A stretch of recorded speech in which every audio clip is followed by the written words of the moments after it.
Death scene. I like this death scene. Was it 98? Slow, 97. I was right. Holy shit. God, this is a long this time ago. This app is very slow. Change the You got your machine going gun. To the show with the regular guy was just that was appointment radio. Oh, I loved it. I loved it. Flashback Weekend. Here we go. I love it. This is going to the show back in 1971, and I'm just the regular guy. So, in 1971, we were introduced to America's favorite magnum-carrying, rights-violating, make-my-day San Francisco copper, Clint Eastwood in his career-defining role as Dirty Harry. There is one question, Inspector Callahan.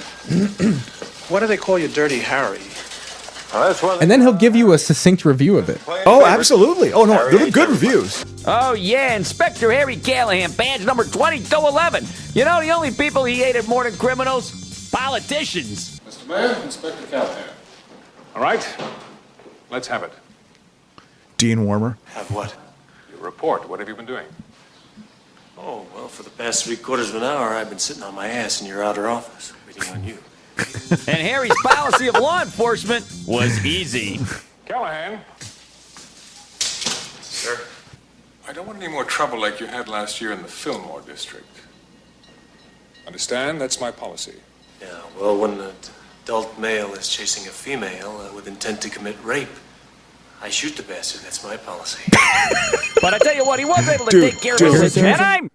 That clip of Dirty Harry, I mean, that is what, my God, these fucking hippies, like the true right-wing narrative of like the cops take, like, you know, damn it, we got to keep them in control. I don't like hippies. I don't like them. So we need to arm ourselves against them. Like that was the beginning of like. Is that the NRA thing? Punk? Yeah, it's the same character. Do you feel lucky or whatever? I mean, that NRA thing, I mean, that was an absolute strategy after 1968. Guys like Roger Stone, all the dirty tricks people in Nixon's White House. Basically, one of the choices they made was, okay, the Second Amendment was not really talked about like in the 50s. It just wasn't really talked about. They're like, no, we're going to go to that and say that they're threatening your right to carry guns. We're going to really drum that issue up. And that started in the late 60s, early 70s. And this is the 50-year play of that, you know. It got really accelerated with Reagan. And when I always say it all started with Reagan, it was a little before him, but really it got amplified with Reagan. But obviously the political, what do you think drove it though? Was the movie character created because that was already in the zeitgeist? Yes. Yeah. So you're not blaming. No, I'm not blaming Dirty Harry. No, these feelings were already out there, and people were like, "God damn, we got to do something about these hippies." Also, the guy who played Dirty Harry eventually agreed with with Dirty Harry. With Dirty Harry, you know. So but I feel like at the time that guy was seen as a counterculture. Like that was kind of seen as a counterculture, like. Because even the libs in my family loved fucking Bronson. Well, I mean, there was a certain defiance in it, I think. Because that's working class. There's a lot of things that touch the working class that isn't political. My dad liked Bronson, and it had nothing to do with hippies and like crime. He just liked the idea of a dude who fucking is a steamroller driver. Yeah. Snapping one day because his daughter got raped and successfully. Well, he's an architect. The story of Death Wish, he's an architect who's a liberal. He's a total liberal early in the movie. And because his wife gets, they're just going to let him out. And Jeff Goldblum was one of the rapists. Yeah, it's one of his first movie. Yeah, one of his first movies. So here's the regular guy doing fucking the Isle of Dogs. It's the latest Wes Anderson Quirk Fest. And let me tell you something, pal.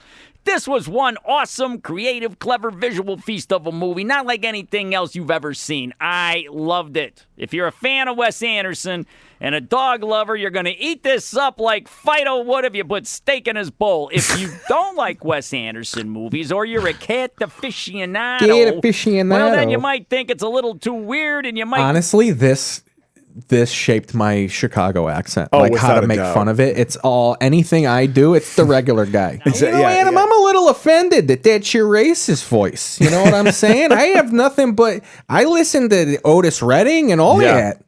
Yeah. Look, I like a cat, which is a big Midwestern cope. I ain't racist. I got 475 Jackson Brown albums. He's white. I didn't know that.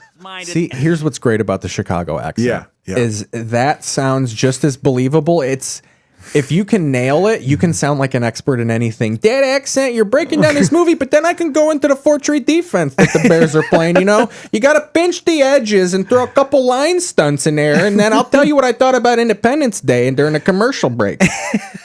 No, Some future in a go place back and like forth. Japan where all of the dogs And then have talk been about rounded up politics. and You know, banned. my alderman. It's such a bullshitter accent. Dude, and I love it. dude.